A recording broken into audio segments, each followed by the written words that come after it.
চন্দ্রিমার রাজভবনে প্রবেশে নিষেধাজ্ঞা, ঢুকবে না পুলিশও। রাজভবনের এক চুক্তিভিত্তিক কর্মী শ্লীলতাহানির অভিযোগ উঠেছে রাজ্যপালের বিরুদ্ধে। ঘটনার দায়ের হয়েছে অভিযোগও। আর সেই ঘটনায় রাজ্যপালকে নিশানা করে কড়া বিবৃতি দিয়েছেন রাজ্যের মন্ত্রী চন্দ্রিমা ভট্টাচার্য।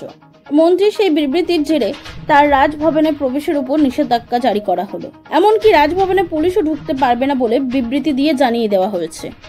রাজ্যপাল সিভি আনন্দ বোসের বিরুদ্ধে উঠেছে শ্লীলতাহানির অভিযোগ, আর সেই ঘটনার কড়া বিবৃতি দিয়েছেন রাজ্যের মন্ত্রী চন্দ্রিমা ভট্টাচার্য। এবার সেই বিবৃতির জেরে নিষেধ করা হলো মন্ত্রীর রাজ্যভবনে প্রবেশ। এক বিবৃতিতে এই বিষয়টি জানিয়ে দেওয়া হয়েছে। রাজ্যভবনের এক চুক্তিভিত্তিক কর্মী শ্লীলতাহানির অভিযোগ উঠেছে রাজ্যপাল সিভি আনন্দ বোসের বিরুদ্ধে। সেই মর্মে দায়ের হয়েছে অভিযোগও। আর সেই অভিযোগের প্রেক্ষিতে রাজ্যের মন্ত্রী চন্দ্রিমা ভট্টাচার্য বলেন, রাজ্যপালের বিরুদ্ধে থানায় অভিযোগপত্র জমা দিতে গিয়েছেন এক মহিলা। নারী নির্যাতনের অভিযোগ রাজ্যপালের বিরুদ্ধে। এ কি ধরনের ঘটনা ঘটেছে? সেই অভিযোগের নিষ্পত্তিও করবেন। সেই পিসি রুম কি আসলে নারী সম্মানের পিসি হেভেন হয়ে গিয়েছে? যেখানে প্রধানমন্ত্রী বারে বার নারী শক্তির কথা বলছেন, সেখানে রাজ্যপাল নারীর অপমান করছেন, অসম্মান করছেন, তাও আবার বাংলার মাটিতে। চন্দ্রিমার এহেন মন্তব্যের জেরে তার রাজভবনের প্রবেশের উপর নিষেধাজ্ঞা জারি করা হয়েছে।